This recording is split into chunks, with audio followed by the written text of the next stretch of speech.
part of the Press Play Podcast Network.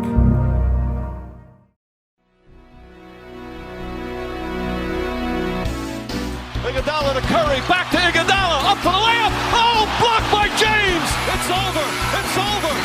Cleveland is a city of champions once again. The Cavaliers are NBA champions.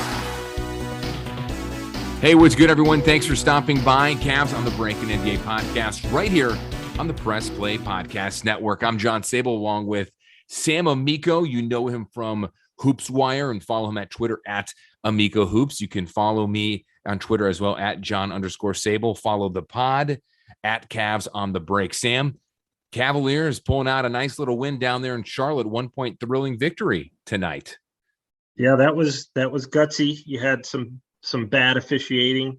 Oh man, you had Charlotte getting really hot at the end, probably with some momentum from that bad officiating, and the fact that the Cavs were able to pull that out was really gutsy. You know, without Darius Garland, obviously without Lauri Markkanen,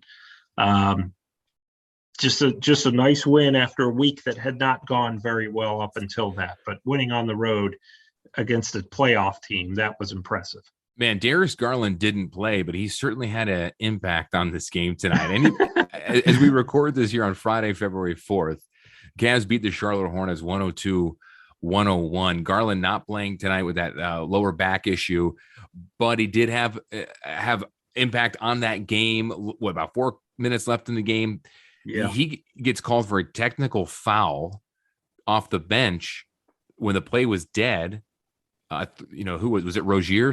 Rozier was thrown up a practice three. Thrown up at practice three, and he went to grab him. It's like, hey, I'll give him kind of like a little hug, a little tap. We've seen J.R. Smith used to do that here.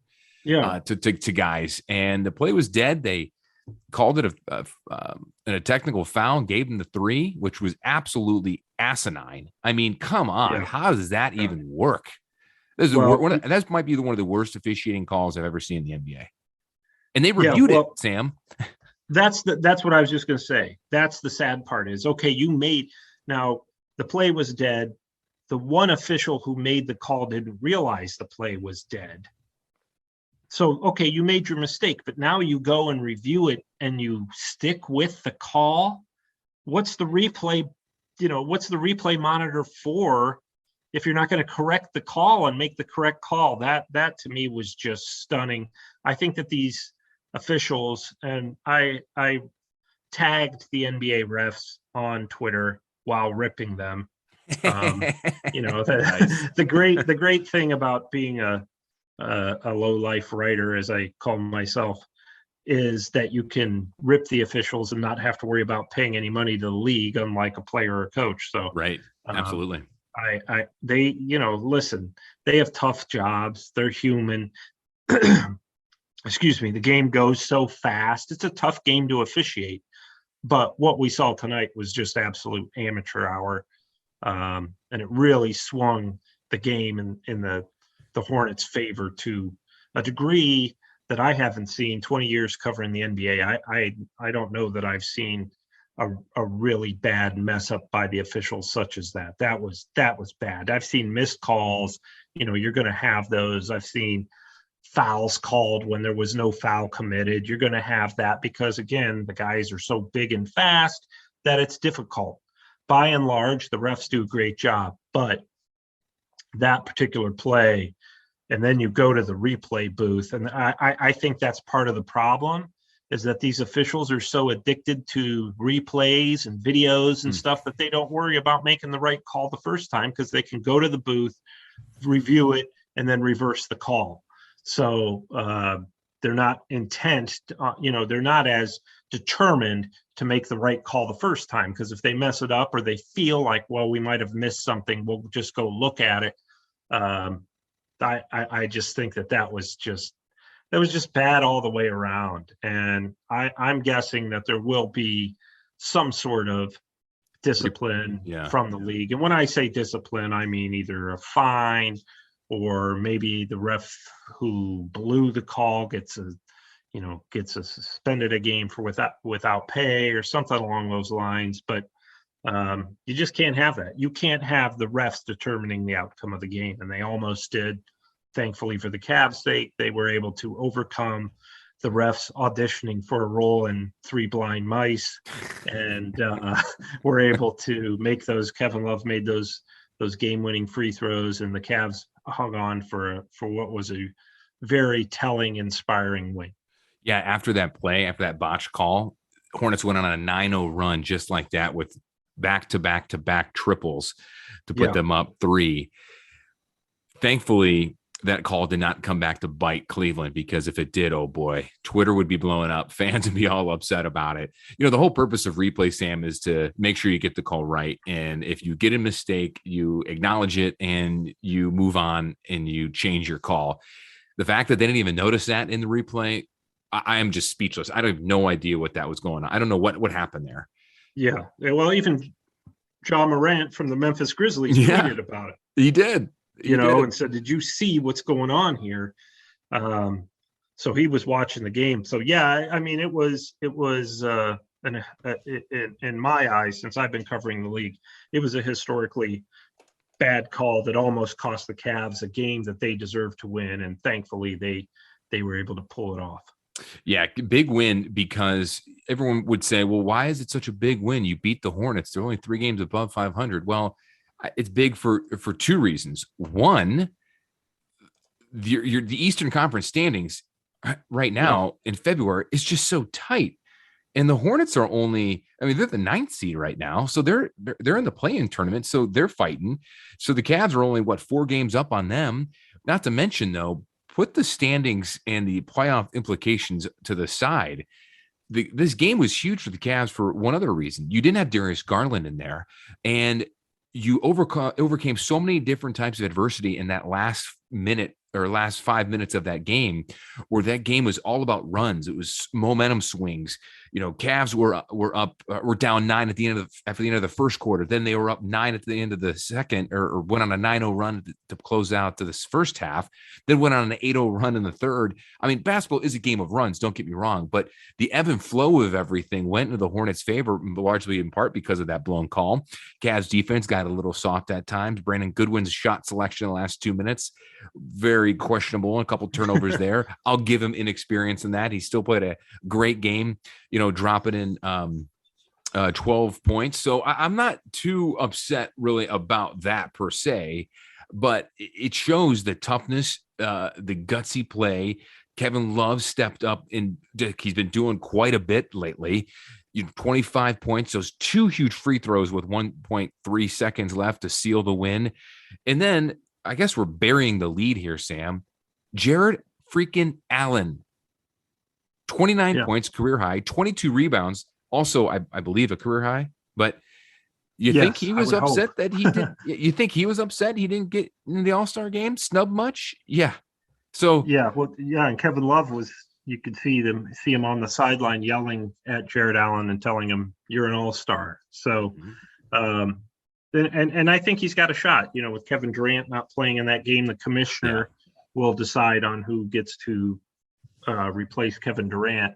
So I think Jarrett Allen's a good candidate for that, especially because the East, as Shaq and Barkley were saying on TNT last night, the East needs another big guy, and there's Jarrett Allen out there, and he probably should have made it anyway. So the fact that he played the game of his life, really, I think he scored the Cavs first 11 points and 13 of the first 18, and all the rebounds he grabbed and the defensive difference he made. I just think that he's certainly, whether he gets the call from the commissioner or not, he certainly has proven that he's worthy of the All-Star game, and the fact that it's in Cleveland should help him.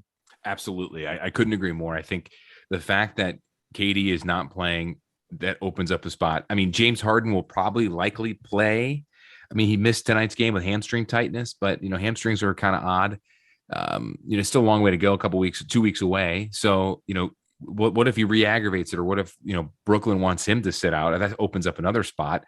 Right. One other guy that got snubbed that played tonight, not on the Cavs, but LaMelo Ball. My goodness, outstanding season. He didn't have a great game per se tonight, but he should have been there. But I know there's a lot of good things too with this All-Star game. Obviously, it's at home in Cleveland. Good for the economy, good for the city, good showcase. Garland's going to be there as well. Okoro's going to be in the Rising Stars as well as Mobley. So Cavs will be well represented. And I do think, like you say, Allen, I think will get in. But about this game tonight, would you agree this is exactly a type of game in terms of the mental facet of this team that they really needed in order to grow? Because old Cavs teams, young or inexperienced, maybe last year, the year before, post LeBron years, that if this would have happened to them, they would have crumbled down the stretch in dramatic fashion. Yeah, well, and here's the thing, that I didn't give them a shot to win this game. One, because they've had a bad week. They lost a bad one Sunday against Detroit. Yeah. They barely beat the Pelicans at home, and obviously the Pelicans didn't have Zion Williamson, who's been out all year, and they didn't have Brandon Ingram, and the Cavs barely held on to win that one in a very ugly game. Mm-hmm. And then you go to Houston and lose to the lowly Rockets.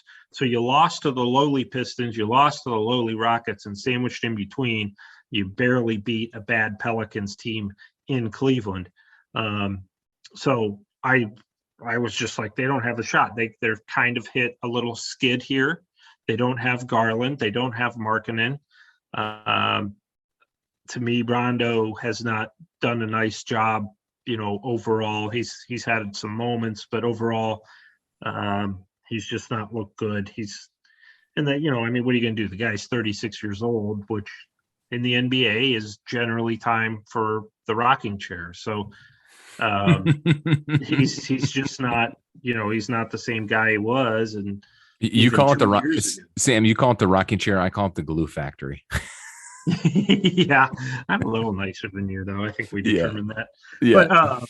But either way, you look at what everything was working against the Cavs. The Hornets were completely healthy with, there was some question whether Gordon Hayward was going to play. He ended up playing.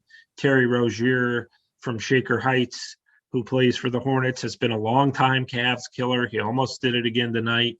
And LaMelo Ball's having a very good season too. And, they have some nice players around them, and Kelly Oubre and Plumlee is a nice, hustling big guy, athletic hustling big guy. So the fact that the Cavs went in there, like you said, they were down 9 and just didn't seem to be able to get into any sort of rhythm, on either side of the ball.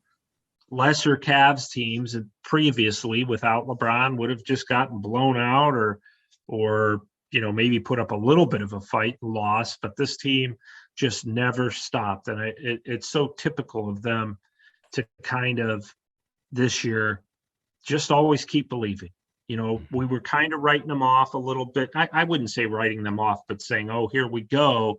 We're getting into a stretch here where they're not playing good basketball. And frankly, this makes up to me for losing to either the Pistons or the Rockets, because this was a game I looked at on the schedule and I thought, that's just a schedule loss. You got to go to Charlotte, play a good Charlotte team without Darius Garland. You're supposed to lose that game. So to me, it makes up for that. Yeah, and that Pistons loss almost a week ago Sunday burned me because they should have won that game. They were up, right? And it came off of that big win a few days earlier against Milwaukee, where they just dominated the Bucks by 16 points. And right, hey, it's hard to get that type of effort and play consistently in the NBA. It's such a long season. I'm not putting any excuses out there, but it is what it is, right? It's been back and forth for the last 4 games now, but still, with that said, the Cavs are still, Sam, 10-3 in the last 13. That's impressive. That's awesome. Yeah, sure. And you have said this multiple times in your articles on hoopswire.com and on Twitter and on our podcast here that the Cavs have the easiest remaining schedule in the NBA. Yeah, they have the easiest. I think it's like third easiest maybe in the NBA, but it's definitely the easiest of the top 7 teams in the Eastern Conference. Mm-hmm. So when you talk about how tight that race is, while we're doing the podcast, I don't think the Nets have played yet tonight, but entering Friday night, they had lost 6 straight. They didn't have Durant. He's not going to be back for a little bit. It's going to be nice to be able to make up some ground now, if you can, especially if you can give Garland a little bit more time to rest. The Cavs play the Pacers Sunday night. Pacers obviously struggling. These are ways to let Darius Garland continue to rest for a winnable game at home against Indiana, and then I think they go to Indiana. So this is a good opportunity for them to not just stay in the race, but maybe position themselves like toward the end of the season when you're talking about. I suspect that these teams are going to be kind of in a little cluster at the end of the season. If you win some of these games now, you don't have to worry about it so much toward the end of the year. They don't seem like important games, but they really are, because you don't want to go down to the end, the very last game of the season, battling for the number 4 spot. It'd be nice if you can get the number 4 spot a week before the playoffs start. But the fact that the Cavs are even going to be, the fact we're having this conversation about the Cavs just shows what a successful season it's been thus far, because nobody thought they would be here. By the way, I wanted to update you on that Nets game. As we record this here on February 4th, they're playing the Jazz right now at the end of the third quarter, and they're down 32 points in Utah. Well, I would presume that they're going to lose 7 straight by the end of the night. Yeah, and they're already 2 games back at the Cavs right now. Mm-hmm. So this would drop them back another half game. And if you're the Cavs, good opportunity again to give yourself some space before Kevin Durant comes back. At which point I'm sure they'll pick it up. And of course, we've heard the James Harden for Ben Simmons trade rumors that could possibly happen before the end of the week. So before the end of next week, that are making the round. So who knows what's going to happen with the Nets. But if you're the Cavs, just keep doing what you're doing, and you're going to be in a good spot. You mentioned Rajon Rondo real quick, and we talked about it the night the Cavs got him. And we both said, Sam, this was not a move for offensive production. It's just not. He's not that type of guy. He's not that type of player. It was a move for the veteran leadership because Rubio went down. The Cavs reacted fast. And the fact that they reacted fast to get a replacement in there quickly shows that they're all buying in. So that was weeks ago. And yeah, he was out that hamstring. He had just recovered from COVID as well. He's only played in 8 or 9 games so far, and it hasn't really been there enough. I think his play and what he's been giving them is below what they thought they were going to get from him. I mean, that's safe to say that, right? Sure. That being said, his offensive limitations in this, with this team, with these young guys, I think is now become more glaring than ever before. And, we were in a group chat, you, me, and Chase and Jeremy Bow tonight, and I said, "Hey man, Rajon Rondo, or how did I word it? Carlton from Fresh Prince of Bel-Air has better offensive skill set than Rajon Rondo." And you know what? It's hey, very accurate. Yeah, but I'm telling you, he's a liability when it comes to his offensive game in some of those possessions there, and that's why Brandon Goodwin's getting a lot of the play when Garland is not in there, not playing. And not only will the Cavs have to, and we'll get into the trade talk in a second, but I think that there needs to be 2 moves: a wing scorer and or a point guard scorer at some point. So, and I think Rondo is actually proving that more than anything. Kind of like how Darius Garland's all-star resume was bumped up a little bit when he has been out, and how bad the Cavs have been playing, Yeah. Well, I mean, like we said at the time, you can't fault the Cavs for making that trade. They did the right thing. They went out and got a guy who's available, a veteran leader who won a title back in 2008, and then he won another one a couple years ago with the Lakers in the Disney bubble.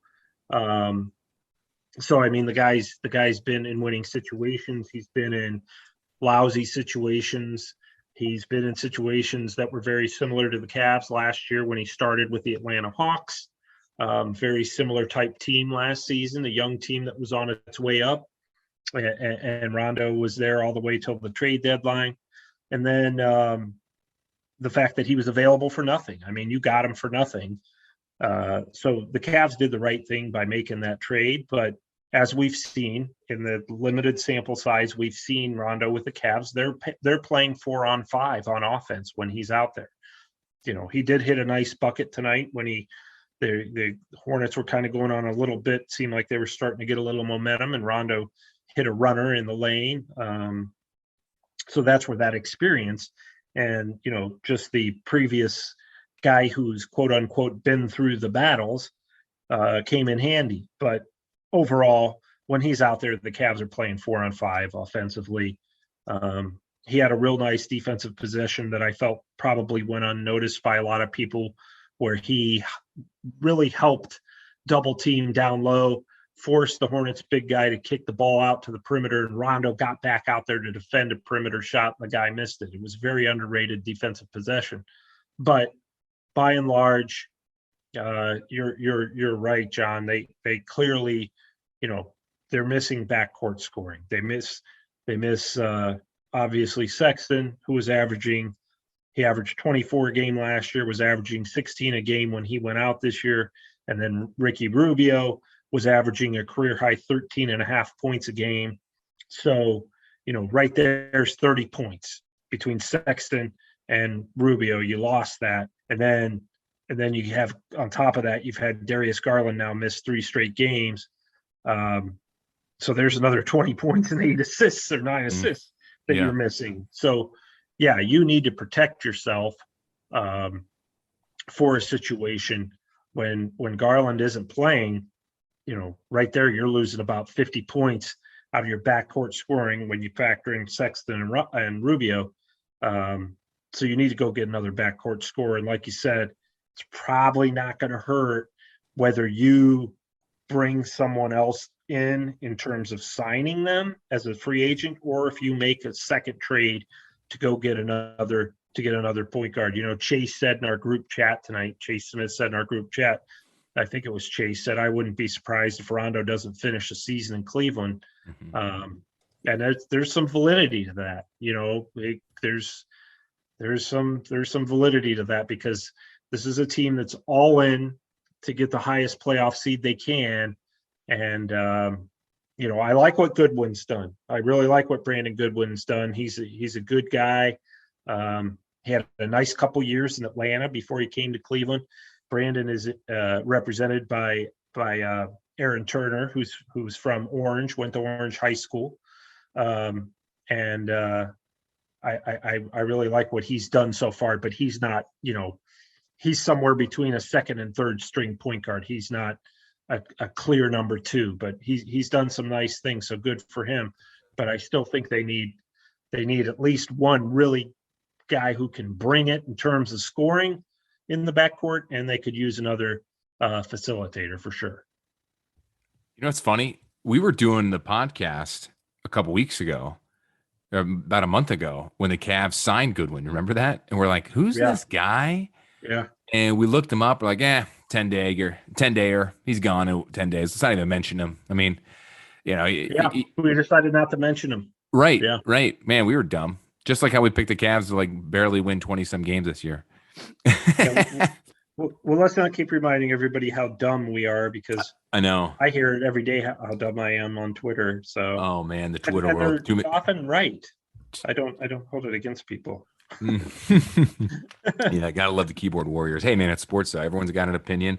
Right. Jim Rome said it best: "Have a take, just don't suck." Right. Right. Yeah. Exactly. But no, I remember when that happened. We looked up at his numbers, and we looked up his journey in the NBA, and he was a undrafted, free agent signee, bounced around to different teams, and you see this every day in the NBA. But this year, we touched on it a few weeks ago during one of our other podcasts, why this year is more intriguing for some of these guys off the street, because you're getting 2 different types of players off the street. One, because of all the COVID protocols. Now, thankfully, this variant is starting to slow down a little bit, and now we're kind of getting back into the way it was before, where teams weren't just taking flyers on anybody anymore. I mean, they weren't going to the local YMCA and picking up the local Sam Amico or John Sabol. However, if they did, we weren't there that day. But I mean, they're picking up guys that probably shouldn't be in the NBA. And then they're picking up guys in the G League that they just needed to fill roster spots. And for a good win for the Cavs, he was that guy where they needed somebody in at the right place at the right time. And now you have a young man proving himself, learning on the fly. I said this before. I didn't like some of his shot selection tonight, but again, this guy's inexperienced. You learn from that, but he's been pouring in, a lot of different, he's playing great defense. He's scoring at times, he's not doing too much. He's facilitating the ball really well, being very selfless. He's learning from other guys, so it's really nice to see them develop these players. We've seen them do this before with other guys, like Wade is another one. Yeah. The lesson learned here is that, oftentimes how you fit and how hungry you are and, how willing you are to be a fit next to the rest of the guys and fit into the system can be more important than your name, and we've seen that with Goodwin. We've seen it with Lamar Stevens. I know I'm missing somebody in there. Well, even like Dean Wade, we've seen those guys who have come in and been a fit, even though a lot of people don't know who they are. Hey, one of the things I was just looking about this game before we take a break, because we're going to talk all trade chatter coming up after the break. But before we do, I want to put this game to bed real quick. And I wanted to get your reaction to this. Did you ever think there would be a game where Kevin Love and Jarrett Allen would combine for 54 points, more than half of the points for the team? And after what we've seen,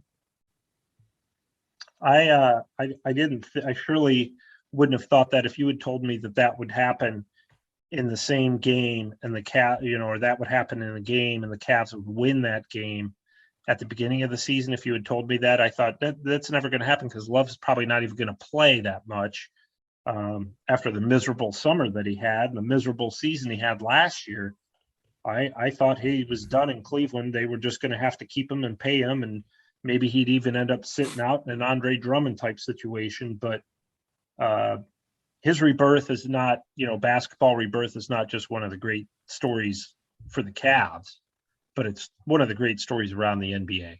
The way he has turned it around when everybody, coaches, not just Sam Amico and John Sabol, but coaches and opposing players and everybody pretty much written the guy off. Sure.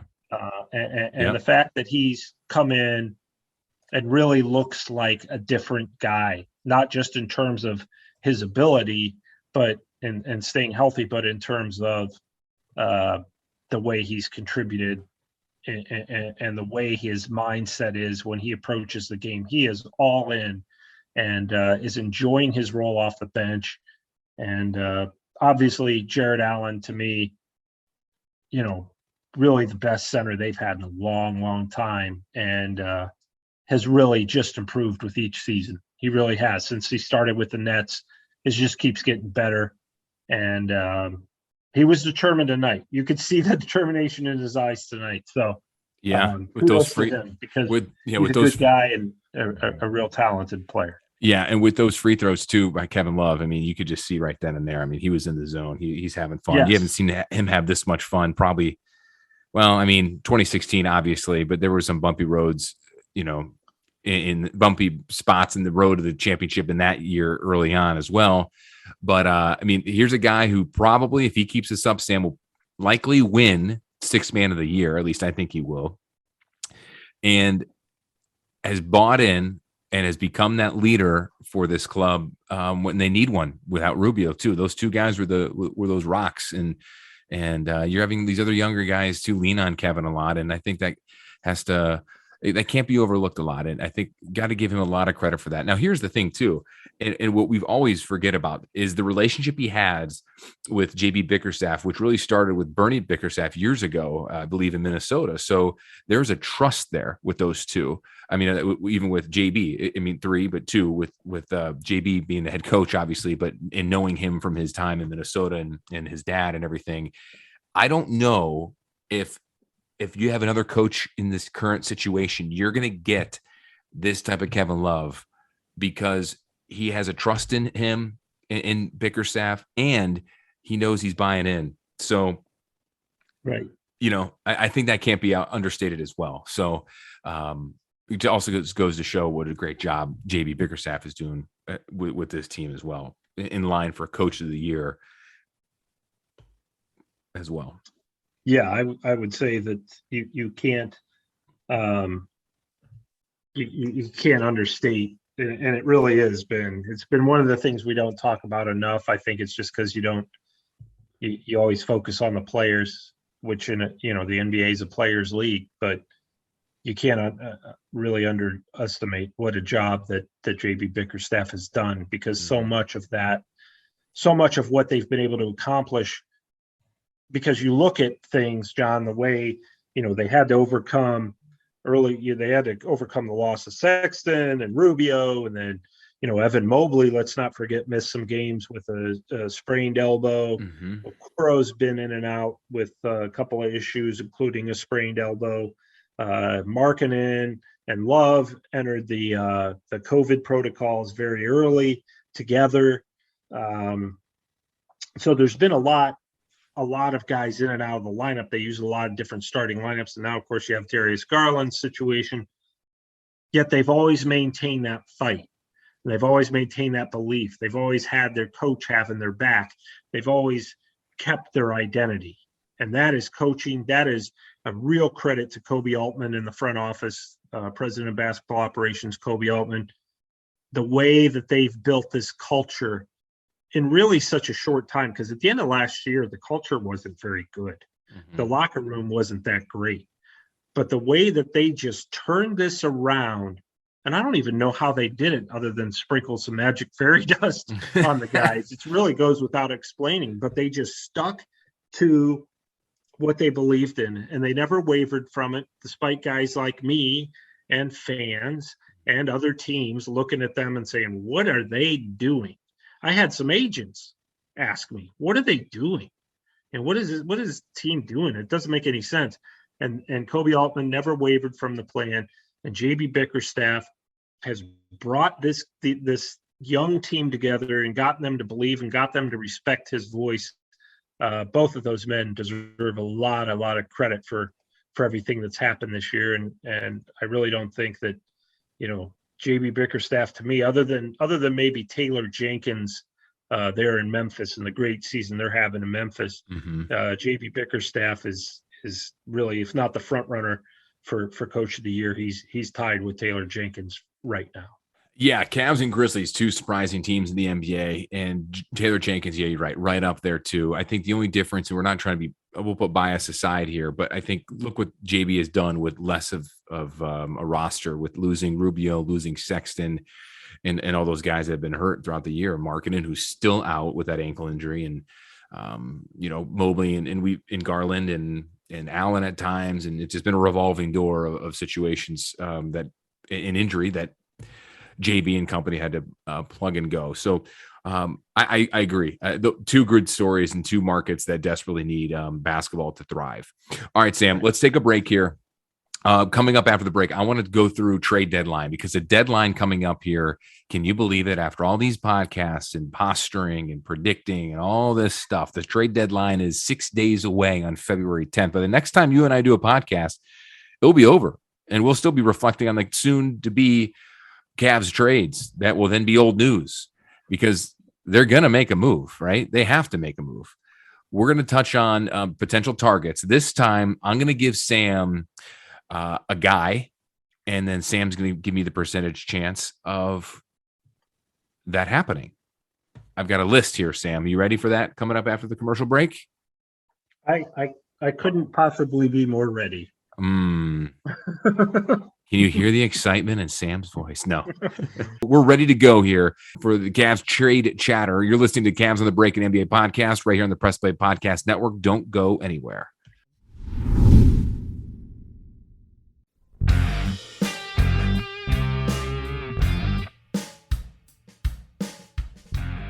Hey, I'm Jason. And I'm Gary, and we love ball cards. And if you love ball cards too, good news. You just found your new favorite podcast. From breaks to grading. And from collecting to flipping, join us on the Ball Card Show. the sports podcast for the sports collector.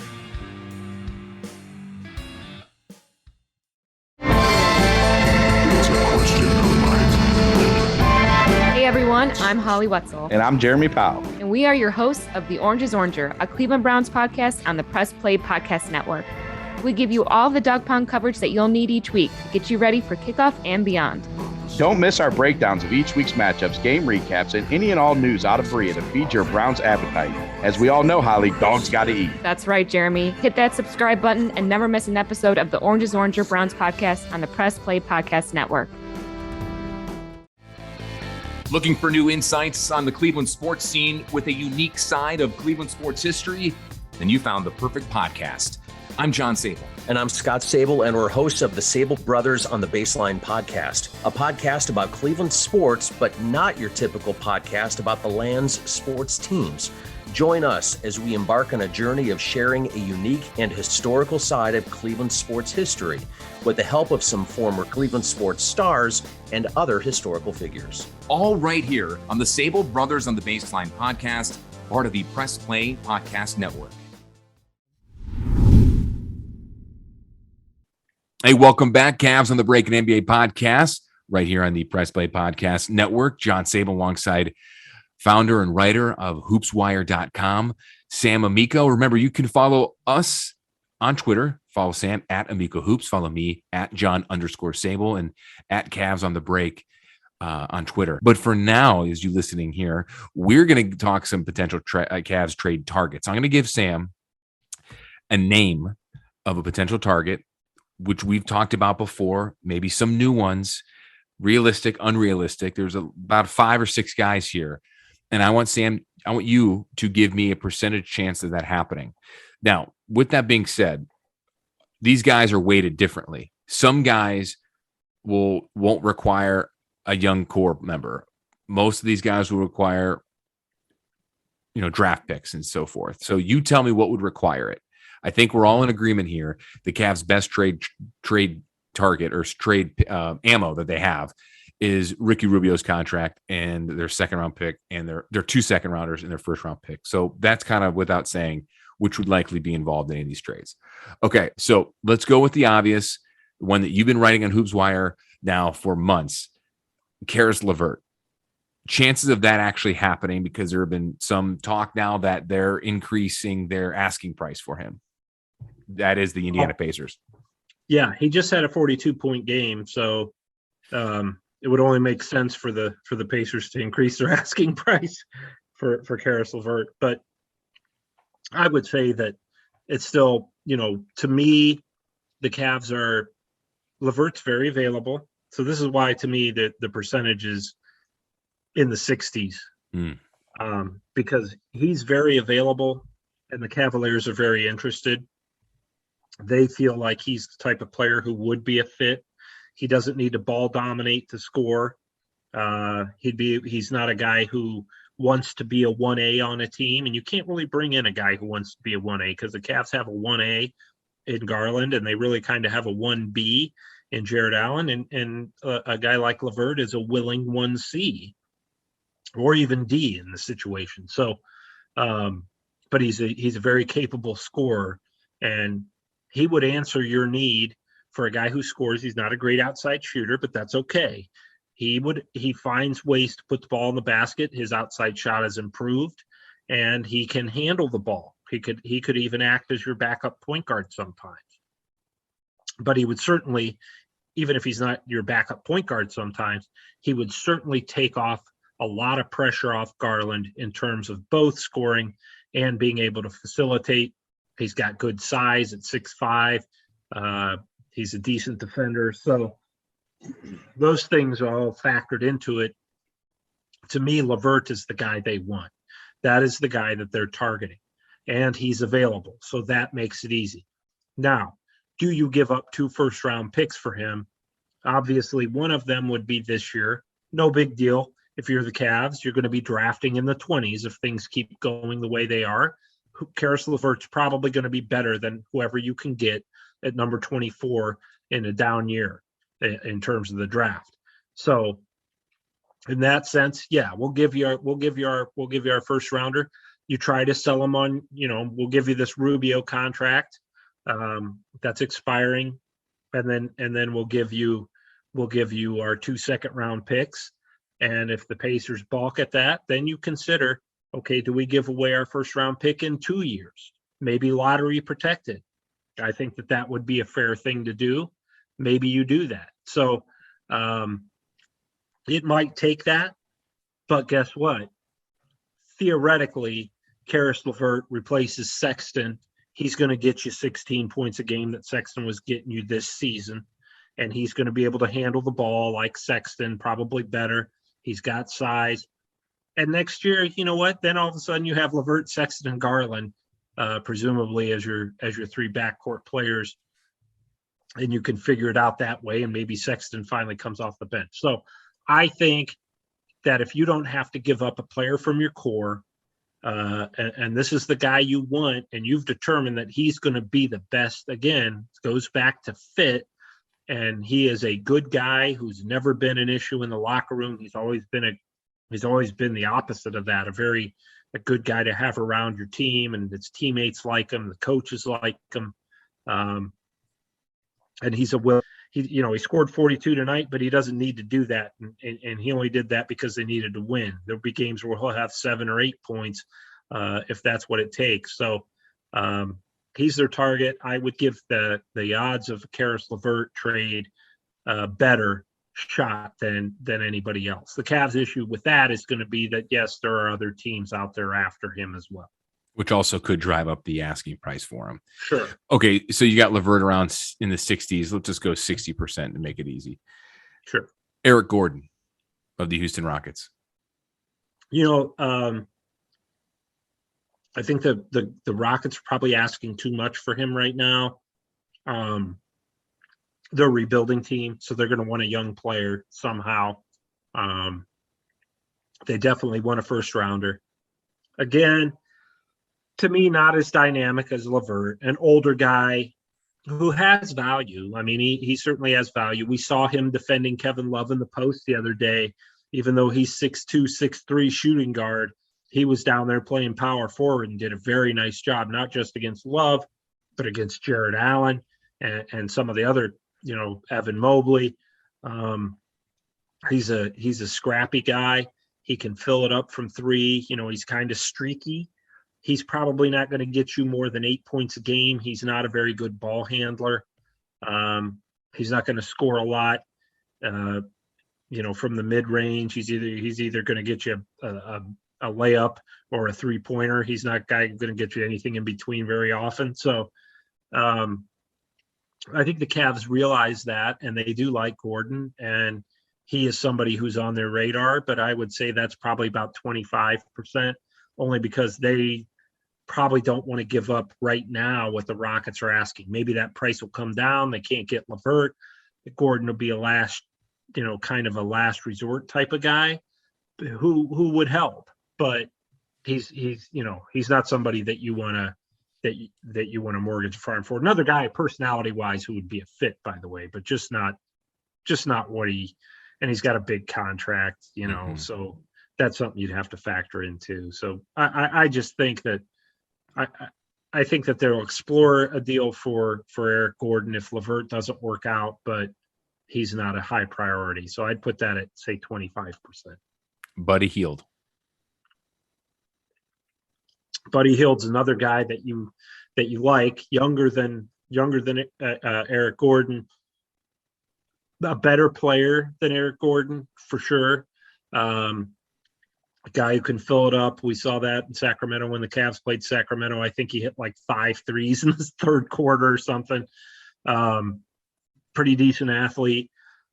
Not another guy who's not going to help you out in the ball handling department, not facilitate, but he can score. I think that Hield, again, another guy who's available. So that counts for a lot. When you hear of a shooting guard who can get you points, who's available, and who would be a fit, he's in a situation in Sacramento that is not good right now, and I'm sure a trade to Cleveland would be welcome for him. So I would put that higher than Gordon. Again, what are the Kings asking right now? We don't even know what they're asking for him. I'm sure there's going to be a first-round pick in there. What else would you have to give up for him? Probably not a ton because they're looking to kind of gut the roster.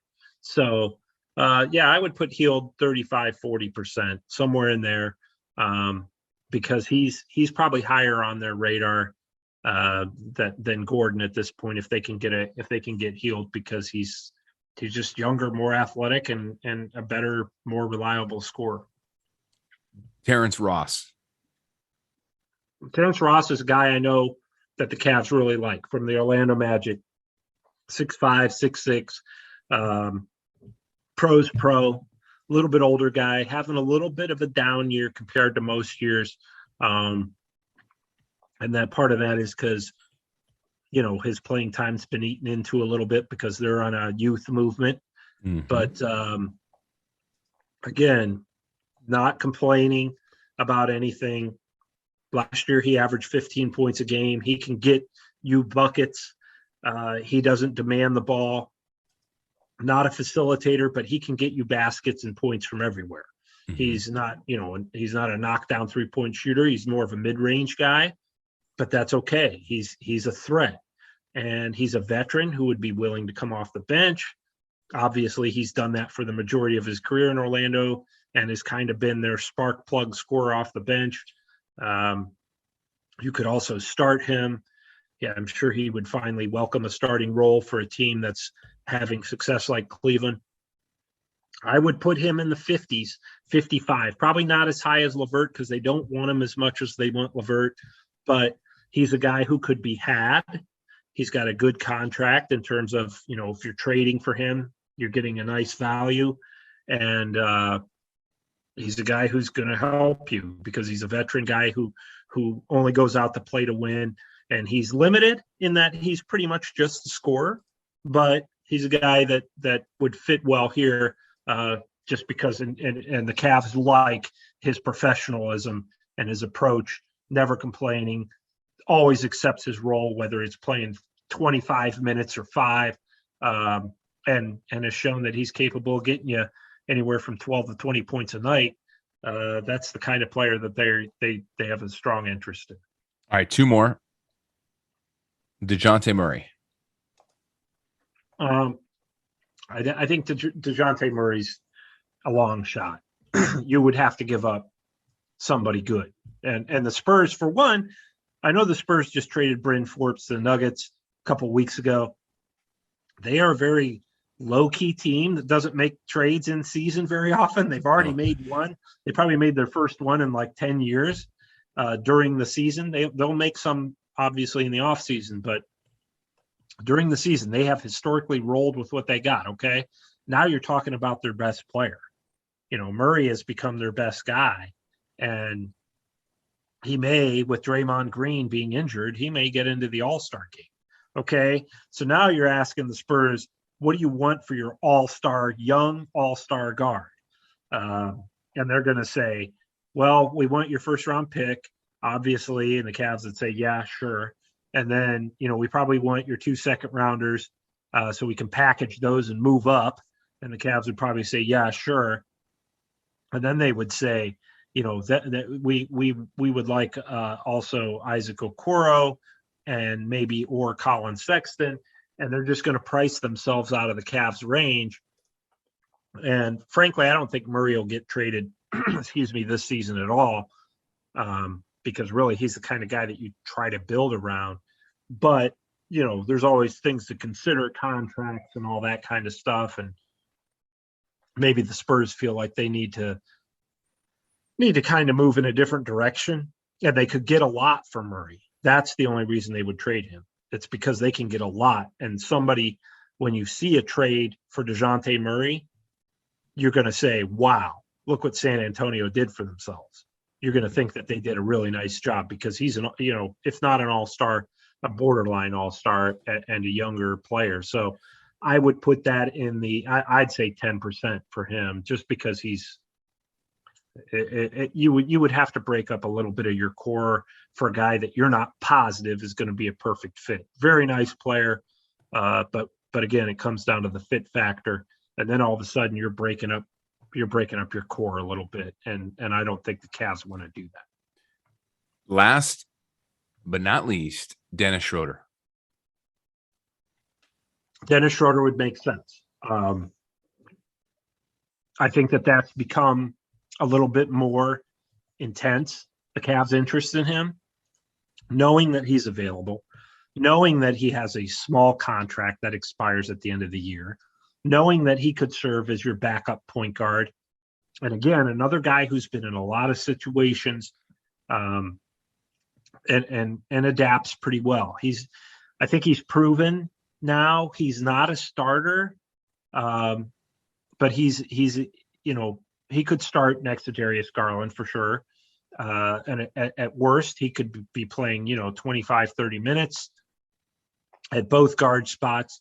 The thing about Schroeder, or however it's pronounced, I could tell you, I've been covering the game a long time now, almost 2 decades, and he's one of the fastest guys with the basketball I've ever seen. I mean, he is just lightning quick with the ball. Wow. And that's his main strength. He will create for you. And he's the one thing I'd worry about him though, and I think that the Cavs may have this concern, is the fit factor. How is this guy going to fit with the rest of our team? Now, if we don't have to use him as a big deal, then it should be fine, because again, Celtics are looking to move him. They're not asking for a lot, and his contract's small, so it would be an easy trade.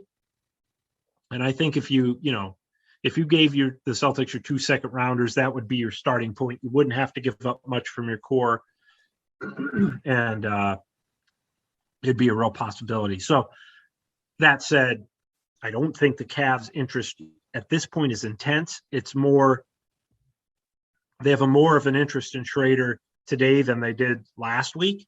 So maybe that'll ramp up right around Thursday's trade deadline, but I would put that at 20%, just because he's not a guy that they're targeting super hard at this point. All right. So to recap here, Sam, I gave you 6 potential Cavaliers trade targets: Karis LeVert, Eric Gordon, DeJounte Murray, Buddy Hield, Terrence Ross, and Dennis Schroeder.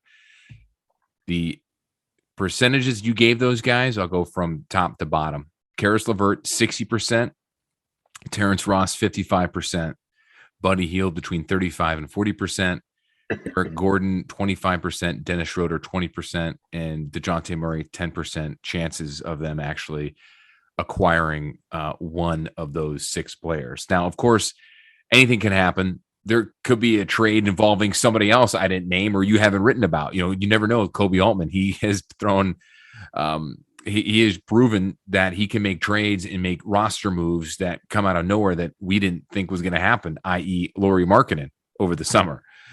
So, I think with all these, I know all 6 of these guys weigh differently in terms of the players and things that you need to give up.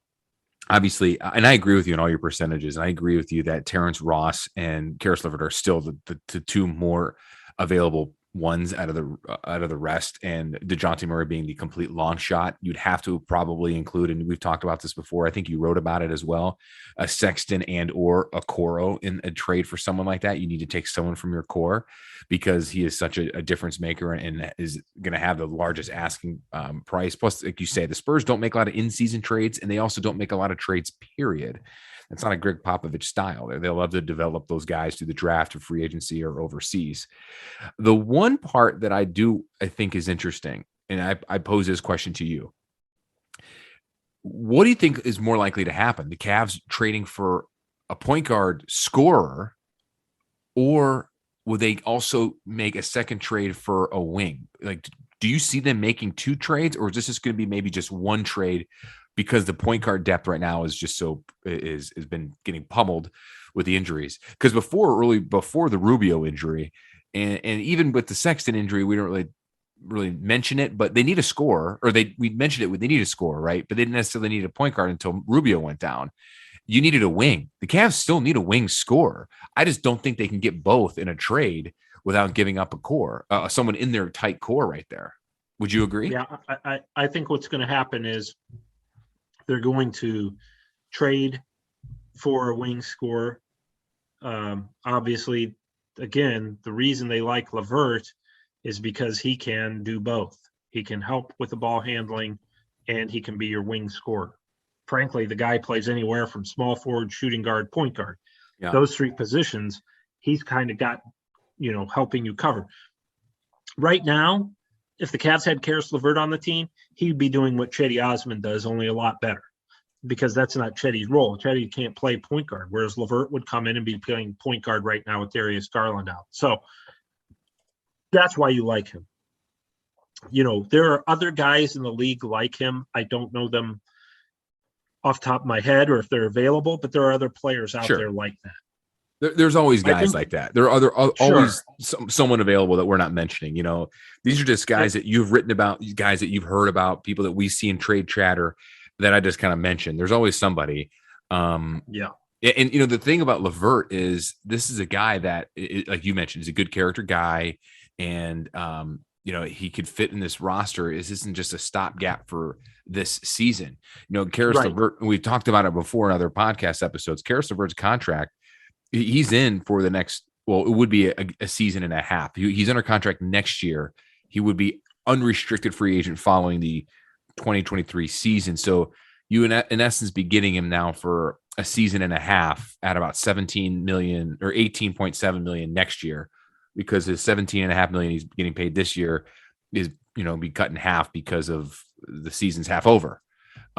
So, if you think about it, you got a year and a half to figure out if he meshes in with your group to either try to resign him or not. Maybe by that time, the Cavs cap situation could be a little bit better. And if it works, at that time, he's 29. You could potentially then, sign him to a longer or midterm deal.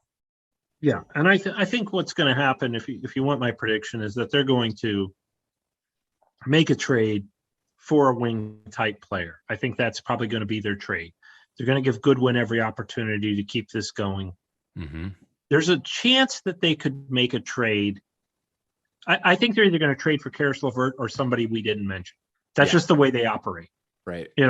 I think that's just the way Kobe Altman does it. He's always got the element of surprise. So I think that it'll either be LeVert or it will be for somebody who probably isn't on anybody's radar right now, because that's often the way that Kobe Altman does it. So I think they are going to make that trade where they can bring in somebody for a first rounder, Rubio's contract, and the 2 second rounders. I think that's what they're going to, this is what we're giving you, and this is it. And they'll be able to get somebody decent for that. Okay. Now, if Indiana really pushes, they really want LeVert, they'll throw in another first. They may not want it, it'll be lottery protected or whatever, but they'll throw it in eventually.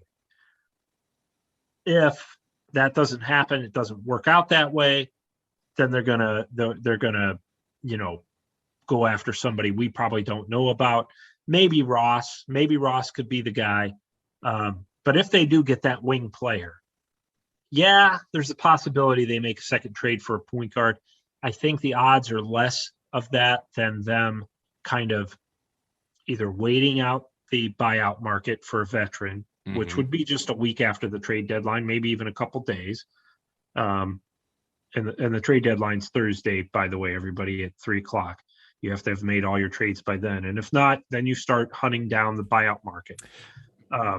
And I think that they'll either get somebody on the buyout market so my point is they are going to look to bring in 2 new players, and they'll probably both be backcourt players. At least one of them will be a backcourt player who can handle the ball, and the other one will be a wing or a shooting guard or something along those lines. Yeah, I think you're right on that one, Sam, because if you can get someone like a LeVert and then maybe a secondary player like a Ross, it's a win-win. Here's 2 more questions before we wrap up this episode. One, all these fans on Twitter all keep saying, oh, the Cavs can't give up a first-round pick. They can't do that. Well, let me just tell you something. This draft is relatively weak, okay? Secondly, you're in win-now mode. Thirdly, perhaps even more important than my first 2 points, the Cavs, if they continue to play well, they're going to be a top 4 team Therefore, that first round pick is going to be late in the first round. Therefore, it's basically like an early second round pick, which means absolutely nothing. You're not going to get a game-changing player there. So why not just deal it? Do you agree? They're going to get mad at me for saying this. They don't want that pick. They don't. No. They don't want to be in a position where they feel like we have to add another young guy. You know how many? I mean, look at. They had Colin Sexton. Then they had 3 first-round picks the following year, in which they got Garland and Windler and Kevin Porter Jr. Mm-hmm. And then they had Okoro, right? Yeah. So there's right there is 5. Then you had Mobley. There's 6 lottery picks in 4 years. You don't. If you are still worried about your first-round pick after that, guess who you are? You're the Sacramento Kings. They don't want the pick. They don't want to get another young guy to come in that they guaranteed the salary to, that's drafted at 24 or 25. When you have guys like Lamar Stevens, who, even though he wasn't drafted, is like a 24th, 25th pick based on the way he's playing. The Cavs, I'm telling you, and I'm telling our listeners, if they have that pick at the draft, they're going to trade it. They're going to trade it into the second round. They don't want to guarantee another young player salary when they have a very young core. There are a lot of teams who that are good teams that have the picks 25 or say even 23 through 29 or 30. They don't want those picks. No. They would rather draft at 31. Yeah. Then that way you get a young player. You don't have to guarantee his salary. He has to come in and make the team. Yeah, it's a non-guaranteed contract at that right point. There. Yeah. So I'm telling you, the Cavs do not want that pick. They're going to look to give it away. And by give it away, I mean they're going to want something for it, but they don't want that pick. They want a player who's been in the league a little bit, is going to be a fit and can prove himself. And if they can't find that using the pick before the trade deadline, they'll trade it before the draft. They'll trade it on draft night. They'll draft somebody for somebody else.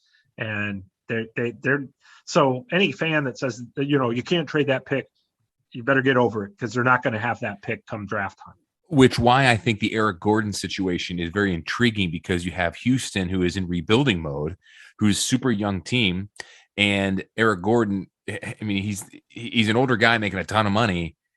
If you get rid of him, you're taking on his money, his salary, and then you're getting another draft pick. I think that's what's very intriguing for Houston. I think that the fact that they're asking a lot what they want out of him is, I get it. But I don't think they're going to, I understand it, but I don't think they're really going to get the moon and the stars. They may just get the moon, and that moon may be the Cavs first round pick if that happens.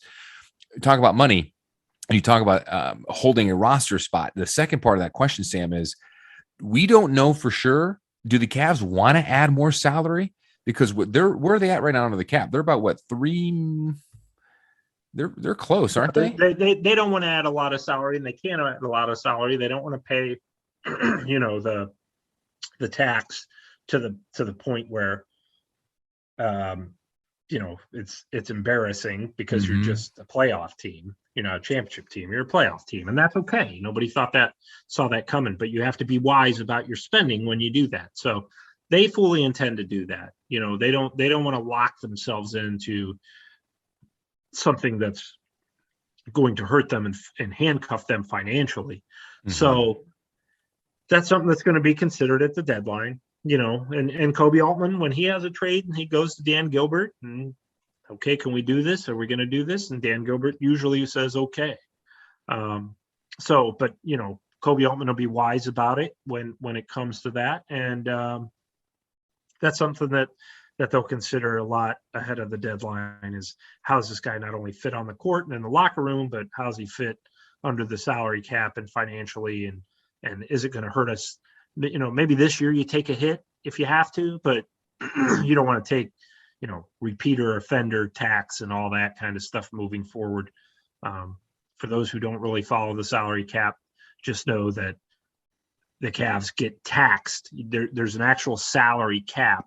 And if the Cavs go over that, they get hit with fines, and then if you go over that repeatedly, you get hit with huge fines for being a repeat offender of going over the cap. So they want to avoid that at all costs. Which happened a lot in the LeBron years. By the way, it just as we're talking about salary cap, I am no capologist, if you will. I'm just kind of reading here. According to the Spotrac, the Cavs are 22 million over the cap, so they're paying 22 million in luxury tax. But that's not a big deal when you think about. There's only, if this is accurate, and if I'm reading this correctly, there's only one team that's under the cap. The Thunder. Is that right? I mean, the Thunder just got under, yeah. Yeah, that's nuts. Pelicans are only 4 million over, so it's, hey, it's the NBA. You're basically playing with monopoly money, unless you're Dan Gilbert and you're the owner, right? But it's a loose system. I only asked that question because you do have so much money. The Cavs are, I think, 12th highest payroll in the league right now. A lot of that's a bloated contract from Kevin Love, which will come off, by the way, in a year and a half. Which would be the same time Karis LeVert's contract is also up, and LeVert is making $10 million less than Kevin Love. Interesting, similarities there, or not similarities. A lot of interesting stuff that could happen there. Obviously, Colin Sexton too, going to be a restricted free agent. You're going to have to re-sign him at the end of the season. So there's a lot of financial things that they'll consider, and that they'll have to worry about during the off season. But right now is a time to say, let's secure our spot in the top 5 or 6 in the Eastern Conference, get our young guys in, get them a taste of playoffs, maybe win a round. And that's the best thing can happen. It's the best thing can happen is these guys getting into the playoffs and getting a taste of playoff basketball, because it's different than the regular season. It really is. Yeah. You'd want this team to win at least one series, lose the second, be basically turn into the Phoenix Suns in, the grand scheme of things would be great, because you're a young team, you come out of nowhere, you do some damage, you prove people wrong. Then the next year you come back and now you got a target on your back and you either sink or swim. And for like Phoenix, for instance, they're thriving. The Cavs, to me, have a very similar makeup in terms of that. And I know you kind of agree with that too. Yeah, for sure. I mean, generally you have to, unless you get, LeBron James at 2014, LeBron James just deciding to come back to Cleveland just for the heck of it, which I think happens once every 100 years. That's a player just deciding he wants to come play for Cleveland. It also has to have a full moon, Sam. 100 years in a full moon. Well, it has to be that same night, sure. Right. But the way to build, aside from that, to me, really, you look at the Milwaukee Bucks, okay? They finish with the best record 2 years in a row. They get in the playoffs. Well, you go through those growing pains in the playoffs, you stumble and you feel the effect of that. And then you're the Bucks, you get back to the playoffs, you do it again, you get a round further and you stumble again. And then the next year you get to the finals and then you see anything can happen. Same thing with the Phoenix Suns. Their rise was a little quicker because they had a Chris Paul. The Cavs could look to do something like that, eventually. Not Chris Paul, but a player like that, regardless of position, who can come in and kind of push you up to that, hey, all of a sudden now we're Eastern Conference finalists, we're Eastern Conference champs, we're back in the finals without LeBron. But usually, I think the road that they're taking is, let's take this one step at a time, get to the playoffs. That's our first mission. Then you win a round. Then you win 2 rounds. Then you get to the finals. You kind of got to push your way through as you age together and as your core matures together. That's a great way to get in the playoffs or get to the finals. And we've seen that. We saw that with Phoenix. We saw it with Milwaukee. We saw it last year with Atlanta, getting to the Eastern Conference finals the way they did. The NBA has become less of a, super duper star driven league as much as it is a team. Now, all those teams have nice stars. Obviously, Atlanta with Trae Young and Milwaukee with Giannis Antetokounmpo and Phoenix. Phoenix is obviously the team that we're comparing them to with a Chris Paul and a Devin Booker, and DeAndre Ayton's a nice player. So, but they don't have anybody who's going to make you say, that guy Phoenix, that guy's not LeBron, that guy's like LeBron James, or that guy's Kawhi Leonard, or that guy's Kevin Durant. You can get to the finals now and maybe steal something special without a super duper star. And we've seen that over the past couple of seasons in the NBA. And I think that's the way the league is going. And it's nice that the league's going that way, because that's the type of team the Cavs are. So, yeah, you know what? For this year, just get in the playoffs. And guess what? You gave your fans a regular season full of fun. And to me, that's the second best thing to winning a title. Not finishing second, giving your fans a season full of fun. If you're not going to win the championship, if you're not going to be that one team out of 30 that wins the title, the next best thing you can be is an exciting up-and-coming team like the Cavs are, who just gave their fans just, 6-8 months of enjoyment of watching good pro basketball in Cleveland. And if tonight's game is any indication of how the rest of the season is going to go, buckle up, Cavs fans, because this team is in it for the long haul. We've been talking about it all season long, and it's been fun, Sam. It's been fun. We didn't think it was going to be this fun, especially being such a young team. But you know what? They're poised to go to the playoffs for the first time since obviously LeBron, but the first time without a LeBron on a team since 1997-98 season. How about that? They're on pace to do that. I was only 150 years old then. Oh, you're 148. Come on. You're giving yourself 2 years. I'm close. Right? Yeah. Somewhere in there. All right. Well, we're going to wrap this edition of Cavs on the Break and NBA podcast up here. Thank you so much for listening, everyone. Remember, if you haven't already, smash that subscribe button.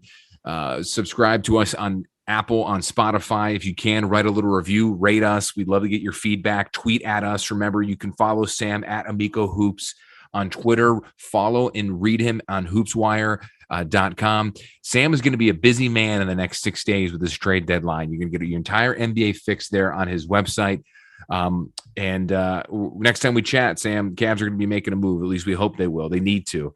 Remember, follow us on this Cavs pod at Cavs on the Break. Follow me on Twitter at John_Sabol. Right here on the Press Play Podcast Network. Sam, next time you and I talk on the pod, we're hoping the Cavs make a nice move or two. We shall see. But let's go Cavs. Let's see what they can do. Kobe, wave that magic wand again and bring us someone good, right? Sounds good. We will chat at you soon. I'm going to start getting busy on trade deadline work probably first thing in the morning. Ooh, already. The grind is starting already. All right, Sam, thanks a lot. Thanks for listening, everyone. That time of the show now, we say goodbye. Mike Breen, take us out. Congratulations, Cleveland. Your decades-long wait is finally over. The Cavaliers are NBA champions.